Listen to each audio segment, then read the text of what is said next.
Hallo meine Lieben, hier ist wieder die Susanne von Bohlenhut Art und heute mal mit einem wirklich ganz besonderen Video, also für mich auf jeden Fall ganz besonders, weil heute geht es um eine Kooperation. Ja, schwieriges Wort, aber das ist jetzt meine erste Kooperation und also ich bin ein bisschen arg aufgeregt, muss ich schon sagen, weil das ist eine Kooperation mit unserer Luise und mit der Barbara von 49 Dragonflies. So. Also das ist für jemand wie mich, wo erst seit knapp einem Jahr dabei ist. Also ich habe am 14. Februar habe ich Junk Journal Geburtstag. Da bin ich ein Jahr mit dem Junk Journal beschäftigt und habe das entdeckt vor einem Jahr. Und ja genau, also vor einem Jahr habe ich da quasi angefangen Videos zu produzieren. Also das heißt, ich bin da noch nicht so lange dabei. Und jetzt kam es zu dieser Kooperation und ich bin da richtig stolz drauf einfach, dass ich da mitmachen darf und ich finde es richtig genial. Ich habe mit meiner Mutter noch telefoniert und habe gesagt, Mama, heute Abend können wir nicht telefonieren mehr, weil heute Abend habe ich ein Meeting mit der Barbara und mit der Luise. Und dann sagt meine Mutter, ja, wer ist das? Sind das wichtige Leute? Und da sage ich, ja Mama, das ist so ähnlich, wie wenn du ein Telefonat mit dem Papst hast. So habe ich ihr das erklärt, weil dann hat sie es in etwa begriffen, wie wichtig das auch für mich ist. Und das, ja, das ist schon was Besonderes.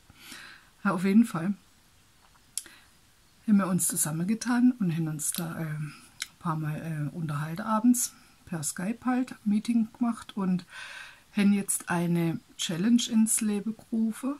Die blende ich euch jetzt ein. Und unter diesem Hashtag kann das Ganze auch mit euch zusammen stattfinden. Und zwar ist es so, ich weiß nicht, ihr seid auch unterwegs und guckt euch um und so, und wenn ihr jetzt zum Beispiel was seht, also da geht es jetzt um Tags, wenn ihr jetzt einen Tag seht und ihr wollt den nachmachen und ihr habt keine Anleitung dazu, so ähnlich ist diese Challenge gedacht. Also ihr seht irgendwo einen Tag und probiert den auf eure Art und Weise nachzubauen. Entweder auch, also ich mache jetzt zum Beispiel den Tag nach, den die Barbara gemacht hat. Barbara hat mir ein Foto geschickt von ihrem fertigen Tag. Ich habe einer gemacht, den macht Luise nach, und Luise hat einer gemacht, den macht die Barbara nach. Genau, also nicht nach in dem Sinn 1:1, sondern man greift die Idee auf und man guckt, wie hat die Person das und das gemacht und so weiter. Ich zeige euch mal gerade, ich habe es ausgedruckt. Ich habe es recht groß ausgedruckt. Das ist der Tag von der Barbara, den ich jetzt dann probiere irgendwie nachzumachen.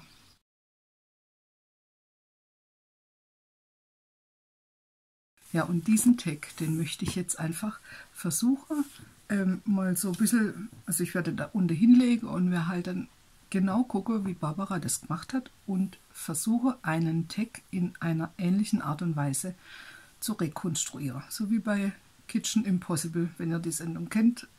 Also Luise hat mir das mal erklärt, da kriegt man ein Rezept. Nee, man kriegt eben kein Rezept, man kriegt ein Gericht und das muss man dann nachkochen, ohne Rezept. Und so in diesem Prinzip sind wir jetzt gerade unterwegs. Und ich finde, das ist schon ein bisschen eine spannende Sache.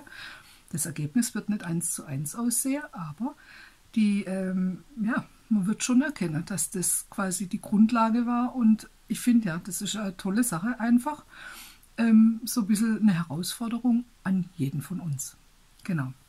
Und jetzt schwätze ich gar nicht mehr länger weiter, weil ich bin echt selber gespannt drauf, ob ich das hinkriege und wie ich das hinkriege und was ich da mache.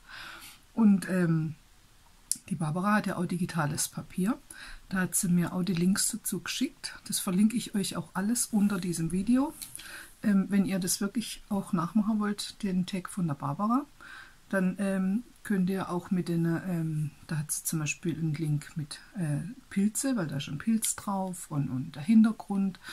Das ist übrigens das Freebie. Also wir geben alle was dazu, was quasi frei ist, also euch nichts kostet, und das Freebie von der Barbara, Das ist so ein Stück von so einer Snippet Roll, also ausgedruckt.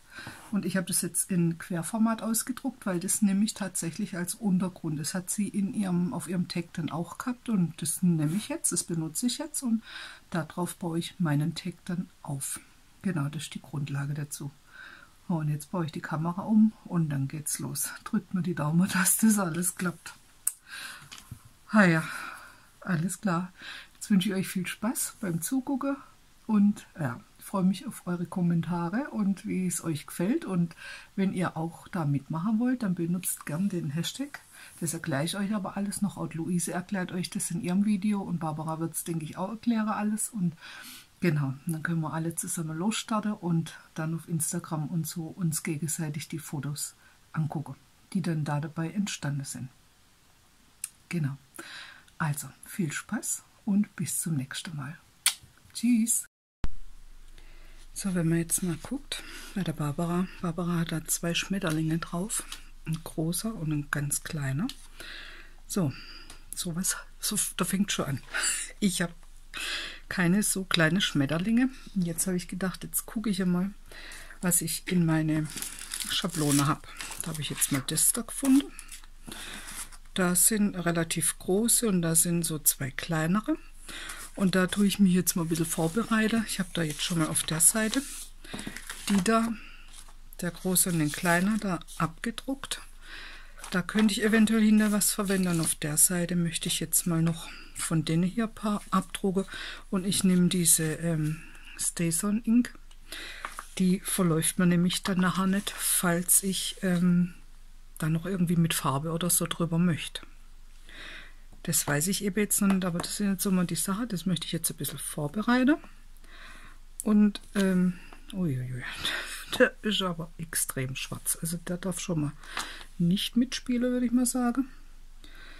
Probieren wir mal einen anderen noch aus. Vielleicht der da. Ich weiß auch nicht mehr, wo ich diese Stempel da herbekommen habe. Keine Ahnung. Und ich mache eigentlich gar nicht so viel mit so Stempeln, muss ich echt sagen. Ich vergesse die immer, dass ich die habe. Aber jetzt habe ich mich daran erinnert. Weil wenn man jetzt mal sowas in der Not machen muss, dann erinnert man sich dann doch, dass da war noch was so nach dem Motto. Der ist ein bisschen kleiner.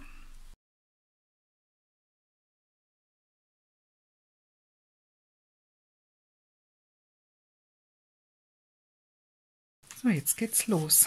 Das ist der Barbara ihr Tag und das ist diese Snippet Roll. Das kann man bei ihr quasi kostenlos jetzt bekommen im Rahmen von dieser Challenge. Und wenn wir da jetzt mal gucken, ganz genau gucken, dann hat sie genau diese Snippet Roll hier genommen als, würde ich jetzt mal sagen, als Grundkörper von diesem Tag. Und das mache ich jetzt genauso. Ich habe hier einen Tag, den habe ich mal geschenkt bekommen. Das ist so mein heiliger Tag. Den nehme ich immer, um mir die Größe so ein bisschen quasi von so einem Tag. Ich habe da keine Schablone oder so, das ist quasi meine Schablone. So, jetzt muss ich mal gucken, wie wir das hier auflegen können. Ich sehe hier unten, ich denke mal der Streife hier, das war der hier.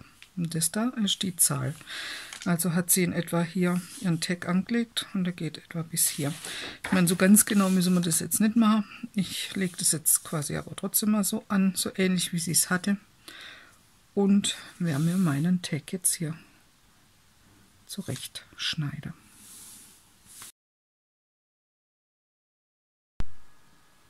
Ganz genau. Jetzt geht's los und ja.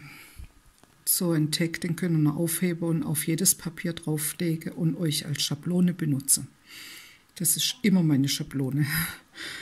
Und jetzt schneide ich den einfach aus mit der größten Schere, die ich gefunden habe. Da geht es nämlich dann am allerschnellsten, muss ich sagen. Ich habe auch kleine Schere für kleine, so ganz fusselige Sachen, aber die große Schere, die ist schon nicht schlecht. Nicht hübsch, aber sie tut, was sie soll.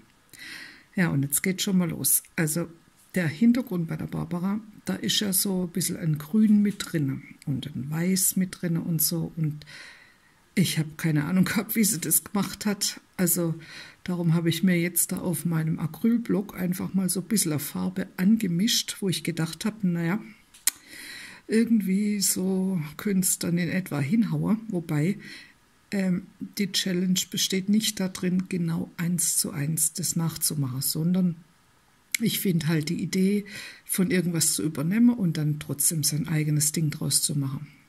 Und darum habe ich auch beschlossen, ich werde auch ein bisschen eine andere Farbe machen. Ich hätte jetzt noch ewig rummachen können, bis ich genau die Farbe getroffen hätte, aber nee, dann habe ich gedacht, nee, es soll nicht so ganz gleich aussehen, so ein bisschen ein Unterschied darf da schon sein. Oder nicht nur ein bisschen, da darf ein richtiger Unterschied sein.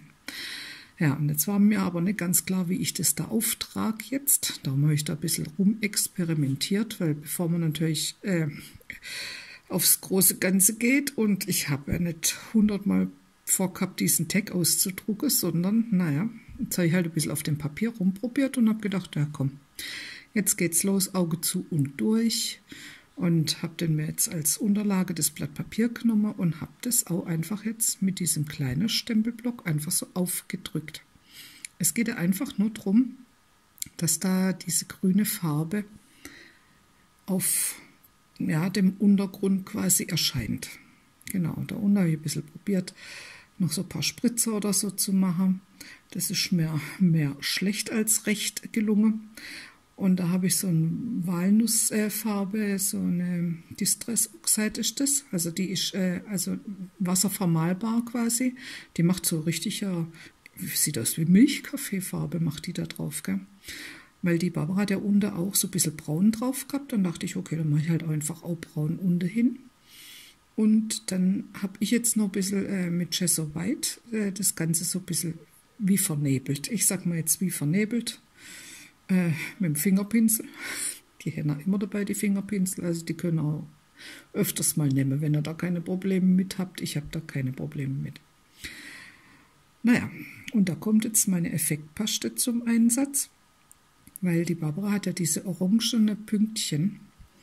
Das ist Strukturpaste. Und die muss jetzt erstmal da drauf, die Strukturpaste. Also ich habe zufällig so eine Schablone, auch mit solche runde Ausstanzungen und das ist ganz super. Und ja, jetzt mit der Effektpaste müssen wir halt dann gucken, wo ihr es überall hinmachen wollt. Barbara hat es ja eher rechts gehabt und dann ganz links und das fand ich eigentlich eine schöne Komposition, darum habe ich das auch so gemacht. Und das, was da noch übrig war übrigens, was ich jetzt am Spachtel noch übrig hatte, das seht ihr jetzt nicht, auf ein anderes Blatt Papier auch noch benutzt.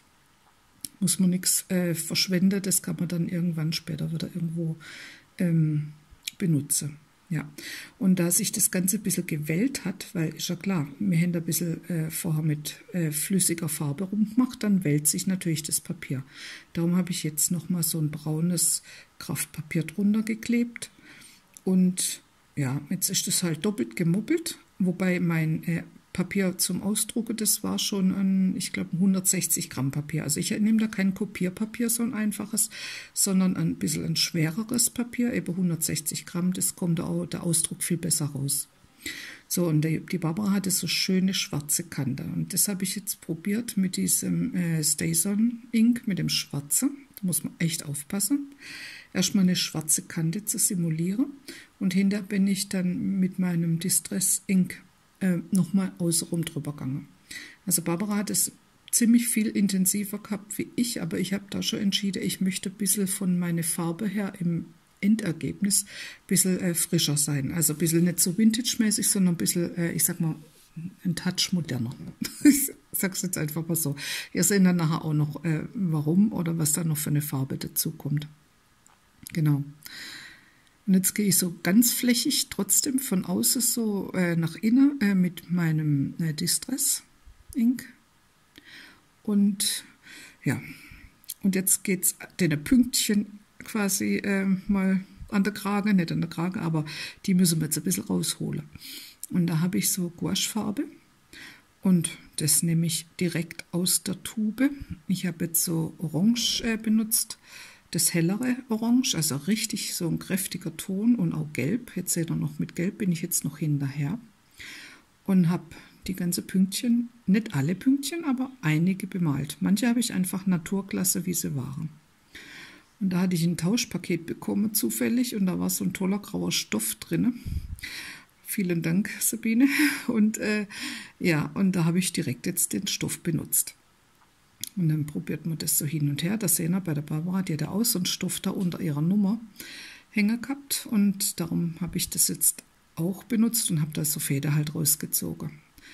Naja, und dann wird ein bisschen hin und her geschoben und so. Und naja, man muss halt rumprobieren. Die Barbara hat eine gelbe Briefmarke benutzt.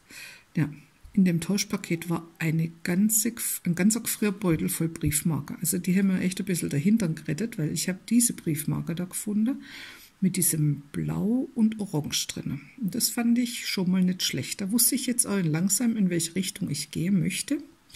Aber jetzt habe ich mich erstmal nochmal um die Punkte gekümmert und zwar haben die mir nicht genug rausgestochen. Darum habe ich jetzt mit so einem schwarzen Feinliner, so ganz grob, also wirklich, da müsst ihr euch nicht anstrengen, das ist einfach nur, dass da ein bisschen Kontur drumherum ist. Und hinterher bin ich noch mit einem wasservermalbaren Aquarellstift drüber gegangen. Und den dann mit ein bisschen Wasser dann so Art, wie so Schatten macht man dann da. Da sehen wir das jetzt so in Nahaufnahme, wie das rauskommt. Genau, das wird halt jetzt ein bisschen lebendiger dadurch. Und jetzt geht es weiter. Die Briefmarke, die sollte es werden. Und jetzt ist halt die Frage, wo kommt die hin? Was machen wir da damit? Und in dem Tauschpaket war dieses, ich weiß nicht, was es ist, Stoffband, keine Ahnung. Und ich fand es ganz interessant und habe mir dann ein Stück abgeschnitten, weil ich mich da einfach auch so drüber gefreut habe, weil da so tolle Sachen drin waren. Und dann habe ich beschlossen, ich nehme das dazu. Das ist zwar blau und das ist bei der Barbara ihrem Tag überhaupt nicht drauf, aber das ist ja egal. Das muss mir gefallen. Also kommt es auf meinen Tag mit drauf. Genau. Und ja, jetzt habe ich wieder so rumprobiert und numprobiert. Und ja, ich war noch nicht so ganz zufrieden. Ich habe einfach nicht so richtig gewusst. Ich meine, das ist einfach so. Das ist so ein Ding, muss wachsen. Das müssen wir einfach probieren. Und da habe ich jetzt beschlossen, irgendwie die Nummer da unten, das war mir zu klein, darum habe ich den Bogen. Ich habe die Nummern sind ja von der Barbara, die habe ich mir auf braunes Papier gedruckt und habe mich jetzt für die Nummer 103445 entschieden, weil die einfach größer war. Und jetzt habe ich die Nummer ausgeschnitten und habe die von der 103 die 1 vorne weggeschnitten, darum steht da 03445 und so kommt es jetzt hin, habe ich beschlossen. Und darum bin ich jetzt an die Nähmaschine und habe das einfach an den 2 Stellen hingenäht, weil der Barbara ihre Snippet Roll war ja auch genäht. Und irgendwie fand ich das toll und wollte es nochmal wiederholen. So, jetzt kam der Schmetterling dran. Ihr wisst ja, den habe ich auf eine Buchseite gedruckt am Anfang. Und jetzt habe ich überlegt, ja, den male ich jetzt ein bisschen an. Mit ein bisschen Blau und Gelb. Und jetzt hat er mir gar nicht mehr gefallen. Weil er ist einfach nicht mehr so richtig aus der Seite irgendwie hervorgetreten, wie muss ich sagen. Jetzt habe ich hin und her probiert, was könnte ich mit dem machen. Und ich bin zu keinem Ergebnis gekommen und habe dann einfach beschlossen, naja, dann machen wir es halt das Ganze nochmal. Ich habe ja gewusst, das hatte ich ja noch ausgedruckt, also kann ich ja dann nochmal einer ausschneiden und kann den zweiten benutzen. Das ist ja gar kein Thema. Und genau, da schneide ich den jetzt aus. Und ja, er gefällt mir besser, weil er ist in der Natur sehr, er sticht besser raus. Und nur den Körper innen, der war komplett schwarz, den habe ich jetzt mit einem silbernen Stift so ein bisschen aufgehellt. Aber ansonsten mache ich an dem Schmetterling gar nichts. Mir gefällt er einfach so in seiner Farbe, so wie er jetzt da ist. Und die Barbara, die hatte um ihren Pilz drumherum so schön dunkel. So, das habe ich jetzt mal probiert, so ein bisschen zu imitieren. Ist mir, muss ich ehrlich sagen, nicht so gelungen, weil ich meine, mein Pilz ist ja schon braun. Barbaras Pilz war weiß, da sieht man das einfach ein bisschen besser. Und ich habe halt da mit dem wasservermalbaren Stift ein bisschen drumherum gemalt und habe das also ein bisschen verwischt, dass die Kontur etwas besser rauskommt. Das stimmt, die ist auch tatsächlich ein bisschen besser rausgekommen. Und ja, das ist ja der digitale Print von der Barbara. Die hat eine ganze Seite mit so schönen Pilze. Also genau, und das ist einer davon. Also mit solchen Sachen, mit solchen Bildern könnt ihr ganz einfache Tags quasi herstellen oder irgendwelche oder in eure Junk Journal Seite irgendeine schöne Dekoration. Das sind Dekorationselemente. Da habe ich jetzt noch ein bisschen was rumprobiert, habe das so ein gemaltes Blatt noch gehabt, aber na, das habe ich dann verworfen, das hat mir dann nicht so gefallen. Man muss halt dann irgendwann mal sagen, jetzt ist es gut, jetzt müssen wir zufrieden sein und ja, man wächst mit seiner Aufgabe, sage ich immer. Da habe ich gedacht, ich mache so ein bisschen von einer alten Buchseite noch unter dran, weil die rechte untere Ecke, die hat mir nicht so ganz gefallen. Dann habe ich probiert, es ein bisschen dunkler zu machen und kleiner zu reißen, aber so richtig glücklich hat mich das nicht gemacht. Also musste eine andere Lösung her, weil darunter war halt nichts los. Irgendwie hat da in meine Augen noch was drauf müssen. Und dann habe ich mich erinnert, ich habe ja da so einen Stempel mit so Schrift, also der ist einfach genial. Der passt immer überall hin und darum, seht ihr, und schon sieht die Ecke da unten viel anders aus. Und wo wir schon mal dabei waren, und da kommt halt der Stempel dann gleich 3-mal zum Einsatz. Und das hat es jetzt, fand ich, irgendwie harmonischer gemacht. Der Schmetterling, der bekommt so Klebe, so Erhöhungen hinter drauf, dass der nicht so platt quasi auf dem Teig liegt, sondern so ein bisschen erhaben ist. Und da macht er automatisch so ein bisschen einen Schatten. Das ist eigentlich gar nicht schlecht.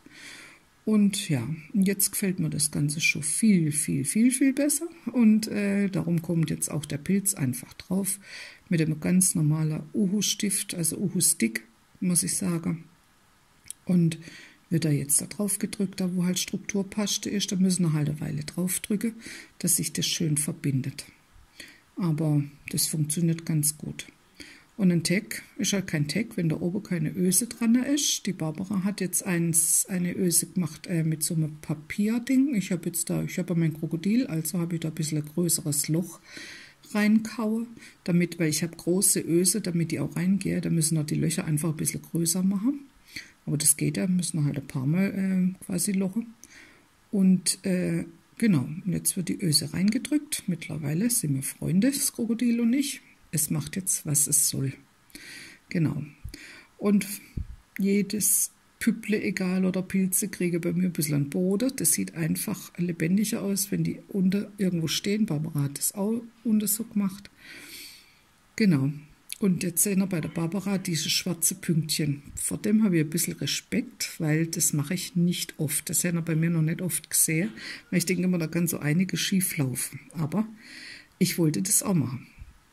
Diese schwarze Dinger da, aber ich wusste nicht richtig, mit welcher Farbe ich das mache. Und jetzt habe ich erstmal probiert. Also wenn ihr da unsicher sind, dann probieren wir erstmal. Ich habe den Woody-Stift genommen und habe mit so einem kleinen borstigen Pinsel einfach mal auf einer Buchseite das geübt, wie das ist. Das hat ganz gut funktioniert. Ich hätte mal vorher aufhören sollen, weil wo ich dann beschlossen habe, jetzt mache ich es auf dem Pilz, dann ist es erstmal nicht mehr so richtig gegangen. Ein bisschen was ist runtergekommen. Ihr seht das jetzt, da habe ich jetzt nur mal probiert, weil ich gedacht habe, das geht nicht mehr, aber es ging dann schon. Und das muss man einfach vorsichtig machen. Also da habe ich Respekt davor, muss ich sagen, weil wenn das einmal drauf ist und es ist dann irgendwo, wo es gar nicht hin soll, dann ist es halt drauf. Gell? Darum, man sieht jetzt gar nicht, dass da so viel drauf ist. Also bei der Barbara sind da viel mehr Flecke drauf wie bei mir. Aber ich hab schon welche drauf. Ich zeige es euch gleich in der Nahaufnahme, dann sehen wir das. Von weitem sieht man das nicht. Ich habe halt so ganz feine Pünktchen drauf. Sehen wir, da sieht man es jetzt. Sie sind da und ich bin froh, dass sie da sind. Genau, das macht's. Ja, es sieht einfach viel besser aus mit den Pünktchen drauf. Ah ja, jetzt kommt da oben noch das Band hin. Da habe ich so Körble mit so Bändern. Bei vielen Bändern ist so ein Klebstoff hinten drauf. Die nutzen einem ja dann mal nichts. Darum habe ich halt jetzt eins genommen, wo ein bisschen breiter ist. Und da schneide ich mir ein Stück ab. Und das schneide ich mir einfach schmal. Das ist ja kein Problem, das kann man ja machen. Und Barbara hat bei ihrem Tag das so gemacht. Sie hat das Band durchgezogen. Achso, ja, meins war natürlich nicht braun genug. Also wird es braun gemacht mit unserem Helfer da. Und ja, Barbara hat keinen Knoten oben hingemacht, die hat einen Naturfaden genommen und hat da oben einfach das abgebunden. Und das fand ich ganz schön eigentlich. Also habe ich natürlich mein silbernes Fädele von der Oma genommen und habe das da oben einfach ja, auch so abgebunden und ein kleines Schleifle oben hin gemacht. Das weiß ich nicht, ob das dran bleibt. Bis jetzt ist es mal so dran. Und ja, das war's jetzt. So sieht mein Tag aus und so sieht Barbaras Tag aus. Und ich hoffe, es hat euch gefallen. Guckt euch unbedingt alle anderen Videos auch an. Bei der Luise sehen wir eben, was ich für einen Tag gemacht habe. Den hat Luise dann auf ihre Art nachgemacht. Und Barbara hat einen gemacht, was Luise ihre geschickt hat. Also ich finde, das ist eine ganz interessante Challenge.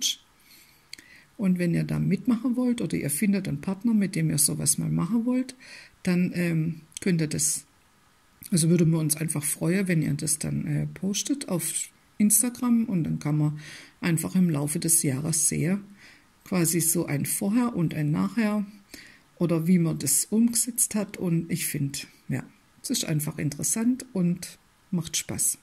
In diesem Sinne, ich wünsche euch was. Passt auf euch auf, bleibt gesund und viel Spaß beim Kreativsein. Tschüss!